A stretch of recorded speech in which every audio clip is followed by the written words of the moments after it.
can. Caller Dominic Rhodes is, and like we just got done saying, I think he's a fantastic play this week against Detroit. Because Adai is very questionable. I doubt he plays. I'll be honest with you. I doubt he plays, and I think Rhodes, like Eric said, will shred Detroit. Okay, out of QBs, who do you think, Rodgers, McNabb, or Rivers? Anyone? Awfully silent. I just want to look at the matchups real fast. So Rivers has Kansas City, right? Yeah, that's I was just thinking the same thing, and I looked at it earlier. In Rivers, I've got Rivers in my big peanut league, and I think he's going to be a good play this week. I like him a lot against that defense. Oh, McNabb is at home against Cleveland on Monday night. Yeah, well, I know. He has three nice matchups. I mean, Aaron Rodgers really is going does. up against Jacksonville, and they don't have any sort of a good But Green defense. Bay's looked real bad the last couple agree. weeks. I agree. I think it's between Rivers and McNabb, and I might have to give the nod to Donovan McNabb at home against a terrible Cleveland squad on a big stage like Monday Night Football. Now, I'm thinking, does weather affect? Well, okay, it's at Kansas City, San Diego, Kansas City, and then Cleveland at Philadelphia. So weather will probably be, Bad it'll at be both cold. places. It'll be Both cold, places. yeah. But boy, either one's a good play. I'd lean toward Rivers, but I sure can see why you'd want to play McNabb.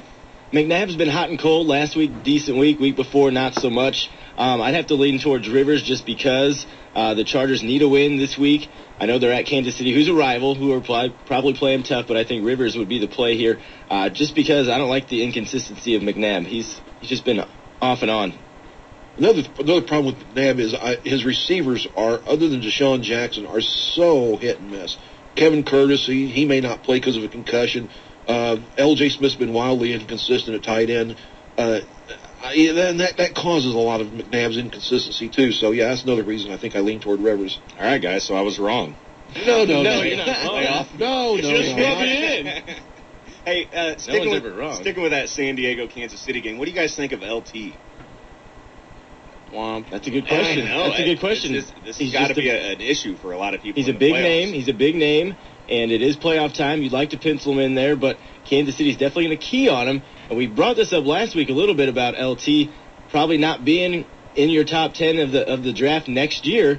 I know we don't want to talk about next year already, as we're only in the playoffs right now. That's all I got is next year. Right. Well, some people already are. And like in one of my leagues, Mark's the whole league's already posting saying they're worried about Stark getting the first couple picks. Well, that's the way it goes when your team tanks it.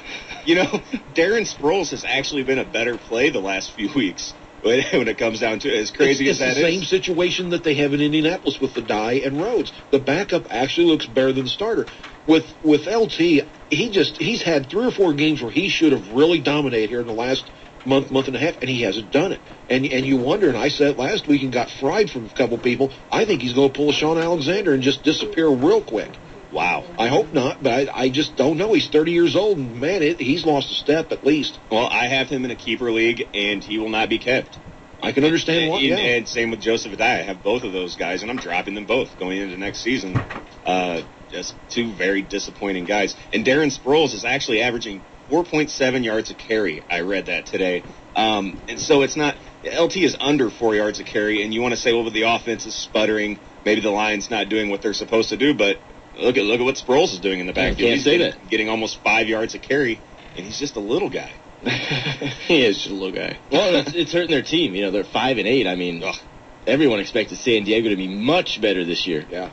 After LT's big year last year and the year before. So, yeah, it's funny how running backs come and go in the NFL, and it's definitely moving towards the young right now. And once you hit 30, you're about done in the NFL. 529-1450 is the phone number. Let's take a phone call. Good morning. You're on Fantasy Football 101. Yeah, I'm on the air right now. Yeah, go ahead. Great. Hey, first of all, love the show, guys. Thank you. Second of all, quick question. I'm in a keeper league. Next year going in, who do I keep? Matt Forte or Chris Johnson? I'll hang up with your answer. Oh, wait. You can't keep both of them? Oh. Ooh. Womp, womp. Man, this guy needs to keep both. If you're in point for reception league, you have to go with Matt Forte. Right now, he is, well, at least going into this week, he was the top scoring running back in point for reception leagues. But bottom line, Matt Forte, rookie running back for the Bears. You have to hold on to this guy. I think he is the real deal and going to be a big-time player for the next few years. I agree. If it's a PPR league, I think the answer is easy. It's Forte. If it's not, then you have to see what Titans do with Lindale White. If they keep Lindell White, that he will continue to take touchdowns away from Chris Johnson. Yep. And you have to take that in consideration. I love Chris Johnson. I've got him in the league with Stark, and he'll be a keeper. I'll tell you that right now. But yeah, if it's PPR league, yeah, you've got to keep Forte. And another thing you have to look for going into the season is strength of schedule. You know, you don't want to get like the Cleveland Browns effect, whereas the season before last it was nothing but cupcakes, and everyone thought they were the best team coming in, going into this season. But this season they actually had a tough schedule. And they've totally underperformed. So look out for that next year. I mean, you already know going in, Tennessee's got, Indy twice, Houston twice, and Jacksonville twice. Those are all pretty good matchups. A little bit tougher than the Lions twice. Well, yeah. And on the other side, Forte has Lions twice and Packers twice. You have to look at who they're playing out of their division, what kind of schedule they get dealt, because that really does make a big difference. Good point. 529-1450 is the phone number. Do we have one hanging on there, Nick? Yeesh. Let's go to him. Good morning. You're on Fantasy Football 101. Yes, all right. I got a running back question here, one I've been dealing with all season. I have LT, Thomas Jones, and Clinton Portis. And I've been having trouble sitting LT all season just because of the name. In the 1 week I sat on, he blew up. How many guys do you need? 2 out of 3? 2 out of 3. 2 out of 3. Thomas Jones, Clinton Portis. Boom. I agree. Clinton Portis, I think, is going to have a big game. I think he's, after trashing his coach the way he did, they've kissed and made up. I think Portis will have a big game. I think Jones will have a good game too. And we just got done talking about LT. We keep thinking LT's due to have a big game, and he never has it. So I'm done with him.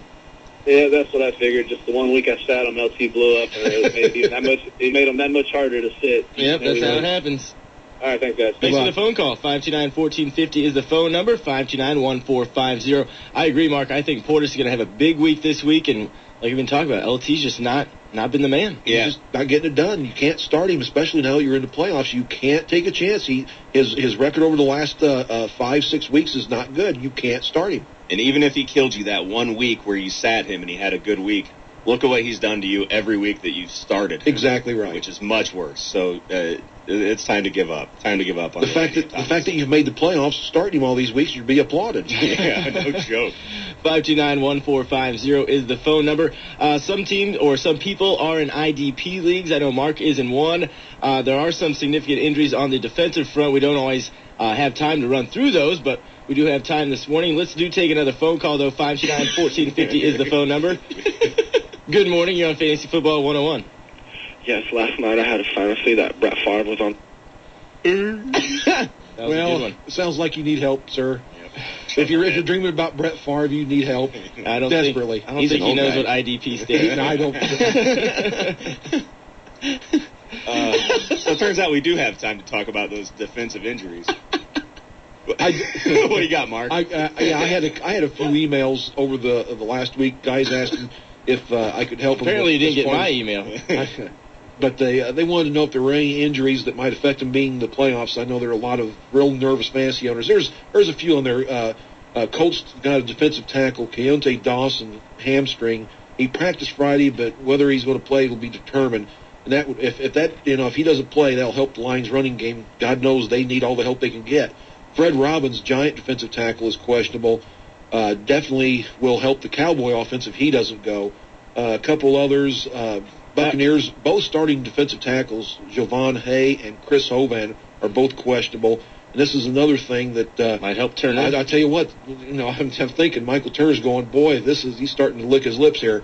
Kyle Van Bosch with the Titans, he's had problems all week. I mean, not all week, all year. Is out this week, and that's great news for the Texas passing game.